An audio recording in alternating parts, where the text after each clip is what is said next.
अब हम पढ़ रहे हैं grams law of diffusion. Grams law of diffusion क्या है? बोला 1, 2 or more gases are introduced into the same container. They begin to mix with each other and form a homogeneous mixture. The process is known as diffusion, which was studied in detail by Grams in 1881. The observation and results were formulated in the form of law known as Grams law of diffusion of gases. बोले जब दो या दो से ज़्यादा गैसों को आपस में आप मिक्स कर देते हो, आप एक ट्यूब लो, ठीक है, उसमें या कोई गैस जार ले लो। देखो एक आप एक जार ले लो, ये आपने गैस जार लिया हुआ है, ठीक है, ये क्या बीच में आपने एक कोई चीज़ फंसाई हुई, लकड़ी का टुकड़ा आपने फंसाया है, ठीक है, कोई भी चीज़ उसको ब्लॉक करने के लिए। यहाँ से आप एक गैस डालो, हाइड्रोजन गैस, ठीक है, यहाँ से आप डालो ऑक्सीजन गैस, दोनों फंस कर खुला हुआ दो, ठीक है। डालने के बाद यहाँ से भी बंद कर दीजिए, बल्कि यूँ ऊपर से पहले डाल दो आप, एक साइड खुली होती है ना, दोनों एक साइड खुली होती है, एक साइड बंद होती है। पहले तो आप एक काम करो, ये हटा दो, ये हटा दिया आपने, ये सेपरेटर आपने हटा दिया। यहाँ से आपने हाइड्रोजन गैस भर दी, जैसे हाइड्रोजन गैस आई है नीचे चली गई, ठीक है, तो आपने यहाँ पर फिर सेपरेटर लगा दिया और फिर आपने ऑक्सीजन गैस भर दी। अब इतने से ऑक्सीजन आ गई, पहले हमने कौन सी भरी थी? हाइड्रोजन। नीचे जब हम यूँ सपोज करें पहले हमने ऑक्सीजन भरी थी, पहले में ऑक्सीजन आ गई, दूसरे में हाइड्रोजन आ गई। दो गैसों को हमने आपस में सेपरेट किया हुआ, सेपरेटर के जरिए सेपरेट किया हुआ, ठीक है। अब अगर फर्स्ट करो मैं इसके अंदर सेपरेटर के मैं हटा दूँ तो क्या हो जाएगा? दोनों गैसें आपस में मिक्स होना शुरू हो जाएगी, ठीक है।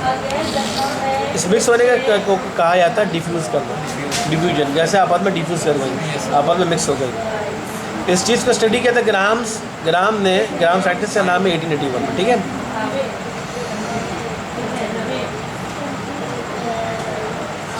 उसके बाद से स्टडी करने के बाद उसने एक लॉ दिया जिसे कहते हैं ग्राम्स लॉ ऑफ डिफ्यूजन।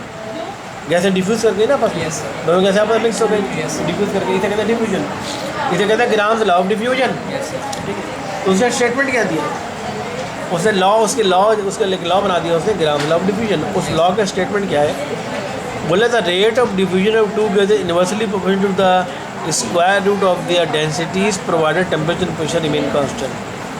उसने ये लॉ दिया, उसने बोला जिस तेज़ी से दोनों गैसें आपस में डिफ्यूज़ होंगी ना, इन्हें आपस में मिक्स होंगी, कितनी तेज़ी से मिक्स हो रही हैं हाइड्रोजन गैस और ऑक्सीजन आपस में, जिस तेज़ी से मिक्स होंगी, या बहुत तेज़ी से मिक्स होंगी या स्लो मिक्स होंगी, जो उनका रेट का मतलब, रेट ऑफ डिफ्यूजन का मतलब किस तेज़ी से मिक्स हो रही हैं, समझे? रेट ऑफ डिफ्यूजन का मतलब किस तेज़ी से मिक्स हो रही हैं, बहुत तेज़ी से मिक्स हो रही हैं या स्लो मिक्स हो रही है, ये किस पर डिपेंड करता है? ये उसने ये बताया, बोला the rate of diffusion of gases का इन्वर्सली प्रोपोर्शनल होता है to the square root of the densities के स्क्वायर रूट के, और फार्मूला उसका क्या बना उसका? हाँ, डेंसिटीज़ के इसका ये फार्मूला इसका, बोले डेंसिटीज़ के स्क्वायर रूट के स्क्वायर रूट ऑफ डेंसिटीज़ तो टेम्परेचर को बोला कि आगे R1 पास करो, रेट ऑफ बल्कि पूरा आ जाएगा। उसने बोला दोनों कैसे जिस जैसे डिफ्यूज़ होंगी ना, आपस में मिक्स होंगी, आपस में जब मिक्स हो जाएंगी तो कितनी तेज़, आप फर्स्ट करो, मैं एक बात बोलता हूँ, फर्स्ट करो हाइड्रोजन गैस ज़्यादा तेज़ी से घुस गई, ऑक्सीजन गैस स्लो घुस गई, यानी फर्स्ट करो जैसे ही हमने इसको सेपरेटर को हटाया, जब यहाँ पर सेपरेटर देखा हाइड्रोजन गैस जो है 80% हाइड्रोजन इसके अंदर घुस चुकी थी, जबकि ऑक्सीजन यहाँ पर सिर्फ जो 20% आई थी। तो मैं यूँ कहूँगा हाइड्रोजन तेज़ी से डिफ्यूज़ कर गई, ऑक्सीजन स्लो डिफ्यूज़ कर गई, ठीक है। मैं ये कहूँगा कि हाइड्रोजन जो ज़्यादा तेज़ी से डिफ्यूज़ कर गई, ऑक्सीजन स्लो डिफ्यूज़ कर गई, तो डिफ्यूजन का रेट दोनों का अलग अलग हो गया। हाइड्रोजन का रेट ऑफ डिफ्यूजन क्या हुआ? ज़्यादा हुआ। मैंने सपोज़ किया हुआ है कि हाइड्रोजन जो फर्स्ट करो 80% हाइड्रोजन यहाँ पर घुस गई थी, और मैंने ये सपोज़ किया हुआ ऑक्सीजन गैस पर 20% यहाँ पर घुसी भी थी, तो मैं कहूँगा रेट ऑफ हाइड्रोजन गैस का वो ज़्यादा है रेट ऑफ ऑक्सीजन गैस के मुकाबले में, ठीक है। तो दोनों गैसों का डिफ्यूजन का रेट डिफरेंट है, एक गैस का रेट ऑफ डिफ्यूजन ज़्यादा है, एक गैस का रेट ऑफ डिफ्यूजन कम है, ठीक है। अब उसको मैथमेटिकली देखते हैं किस तरह से बताया है, कैसे थी सारे हैं?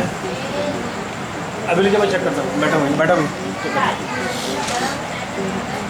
आप उसने बोला देखो मैथमेटिकली उससे कैसे बताऊँगा, बोला if R rate of diffusion को शो कर रहा है, आर क्या कर रहा है? रेट ऑफ डिफ्यूजन को शो कर रहा है, समझ आ रहा है तुमको? क्योंकि ये नया टॉपिक है, अब तुम्हें भी समझना है, इसका पीछे से कोई ताल्लुक नहीं है, ये समझते जाओ, जो समझ में नहीं है पूछते जाओ। और डी कहलाता है डेंसिटी ऑफ द गैस। अगर आर को हम शो कर रहे हैं diffusion, rate of diffusion, rate of diffusion मतलब हुआ कितनी तेज़ी से वो डिफ्यूज़ करेगा, डिफ्यूज़ करने का मतलब मिक्स हो जाएगा। और डी कहलाता है डेंसिटी ऑफ द गैस। अब दो गैसों की बात हो तो दोनों की डेंसिटी अलग अलग होगी। और डेंसिटी क्या होती है, मास अपन वॉल्यूम, ठीक है। तो हर गैस की डेंसिटी अलग होती है, जैसे हर बॉडी की डेंसिटी अलग होती है। हाइड्रोजन गैस की डेंसिटी को डी से जाहिर करेंगे, ऑक्सीजन की डेंसिटी को भी डी से जाहिर करेंगे, लेकिन फर्क क्या करेंगे, D1 D1 D1 D2 कर देंगे। हाइड्रोजन गैस की रेट ऑफ डिफ्यूजन को R1 जाहिर करेंगे तो ऑक्सीजन गैस की रेट ऑफ डिफ्यूजन R2 जाहिर कर देंगे। अब बोले R is inversely proportional to density के स्क्वायर रूट के, ये सब बोला। The rate of diffusion of two gases is inversely proportional to the square root of the density, उनकी डेंसिटी के स्क्वायर रूट का इनवर्सली प्रोपोर्शनल है रेट ऑफ डिफ्यूजन। बोला रेट ऑफ डिफ्यूजन उस गैस के डेंसिटी के स्क्वायर रूट का inversely proportional का मतलब 1/, इनवर्सली प्रोपोर्शनल का मतलब 1/। अगर ये डायरेक्टली प्रोपोर्शनल होता तो डायरेक्ट डी लगा देते, 1 हटा देते हैं, ठीक है ना, समझ आ रही बात। तो उसने ये बोला कि दोनों गैसों के रेट ऑफ डिफ्यूजन डिपेंड किस पे कर रहा है, रेट ऑफ डिफ्यूजन जो इनवर्सली प्रोपोर्शनल है उन गैसों की डेंसिटी के स्क्वायर रूट के, ठीक है। तो आर, अब जब डायरेक्टली क्वेश्चन को सिंपल हटाएंगे, कुछ दो कांस्टेंट लगाएंगे तो आर इक्वल टू के कांस्टेंट लगा देंगे, मतलब 1/d बन जाएगा, के इज द कांस्टेंट। अब दो गैसें हमने ली तो दोनों गैसें की हम बात करते हैं। R1 एक गैस की बात कर रहे हैं, R2 दूसरी गैस की बात कर रहे हैं। अब हमने नाम तो नहीं लिया, R1 एक गैस कोई भी गैस होती है, R2 कोई भी गैस। R1 बराबर हो जाएगा इस फॉर्मूले में, तो K/D1, D1 1 पहली वाली गैस की डेंसिटी और R1 पहली वाली गैस की rate of diffusion. Okay, for gas 1 के लिए, फॉर गैस 2 के लिए R2 उसकी रेट ऑफ डिफ्यूजन होगा, और K तो कांस्टेंट ही, और D2 हो जाएगा उसकी डेंसिटी, ठीक है। अब हम क्या बोले, the comparative rates of diffusion of the two gases will be. अब R1/R2, R1 को R2 को डिवाइड करा दो, इसको भी इससे डिवाइड कराओगे, लेफ्ट हैंड साइड को लेफ्ट हैंड साइड डिवाइड कराओगे तो राइट हैंड साइड को राइट हैंड साइड डिवाइड कराओगे। R1/R2 बराबर हो जाएगा K/D1 डिवाइड बाय K/D2। ये जो ऊपर जाएगा उलट जाएगा, क्या हो जाएगा, D2/K, यहाँ पर K से K कैंसिल हो जाएगा, D2/D1 आ जाएगा। तो बता रही बात, क्या आ गया। अब डेंसिटी बराबर होती है, ये तो हमने डेंसिटी के टर्म्स में हमने निकाल लिया। अब डेंसिटी होती है मास अपॉन वॉल्यूम, ठीक है। तो अगर हम डेंसिटी के टर्म में निकालें तो डेंसिटी पर D2, तो D2/D1 जो है बराबर हो जाएगा M2/M1 के बराबर। कैसे निकल गया, अब मैं करके दिखा दो, कॉपी दो।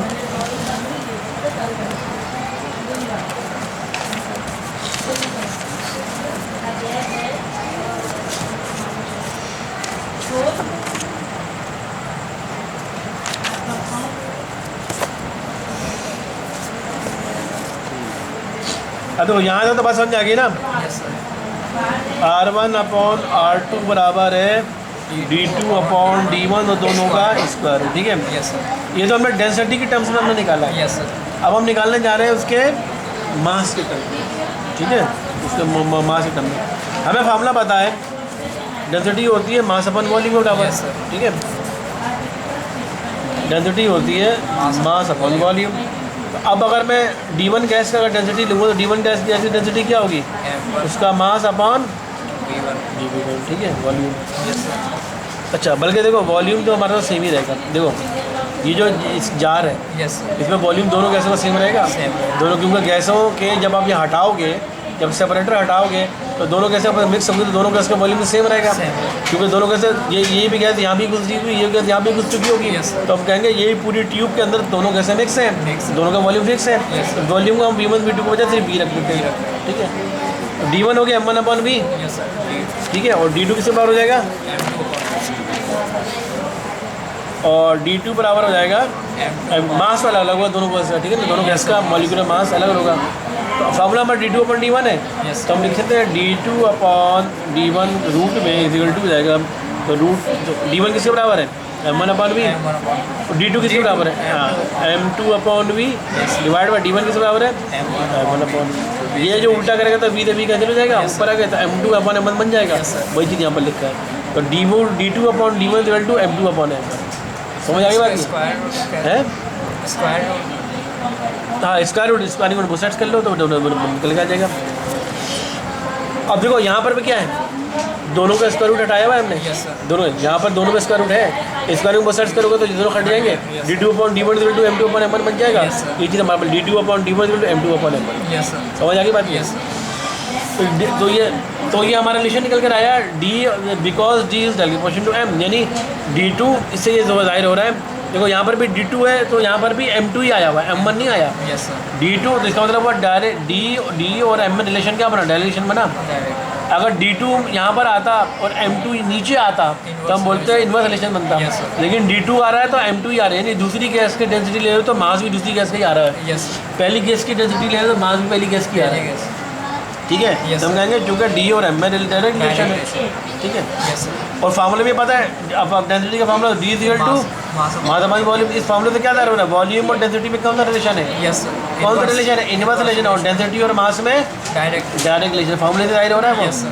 डायरेक्ट रिलेशन और डेंसिटी और मास में डायरेक्ट रिलेशन करके आ गया हमारे पास। Yes, ज़्यादा बात समझ में आई? यस सर, अच्छा जी,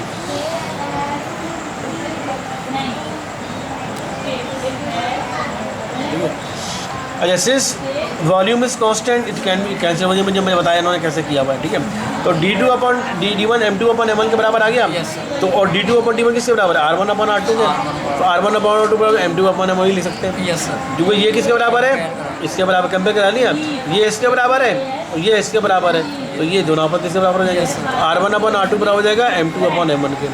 ठीक है, स्क्वायर रूट आ गया सर, नहीं हाँ, इसमें देखो यहाँ पर जब आप डी में स्क्वायर रूट डाल रहे हो, यहाँ पर तो हमने दोनों को जब दोनों का स्क्वायर रूट हटा दिया, लेकिन जब यहाँ पर दोनों का स्क्वायर रूट नहीं हटाओगे तो r1 जब इसके बराबर है तो r1 इसके बराबर भी जाएगा। समझ आ रही बात है? यस सर, तो r1 स्क्वायर रूट की शक्ल में, तो स्क्वायर रूट की शक्ल में जब आएगा तो r1/r2, yes sir, square root का बगैर आएगा तो दोनों बगैर स्क्वायर रूट डेंसिटी मास में जब रिलेशन आएगा दोनों बगैर स्क्वायर रूट के आएगा। यस सर, समझ आ रहा है ना? ये यस सर, पूछ लेना कहीं पर कंफ्यूजन हो तो अच्छा, आप क्या बोल रहे हैं वह, जब ये टाइम के समय, चलो मैं यहाँ पर उसको यहाँ तो बस समझ में बात आ गई ना। Yes, sir. यानी r1/r2 m2/m1 हो गया। यस सर, हमजा देखो कौन है, ठीक है, m2/m1 ये रूट में आ रहा है, ये सब बात Yes, sir. ठीक है, यहाँ पर क्लोज करो।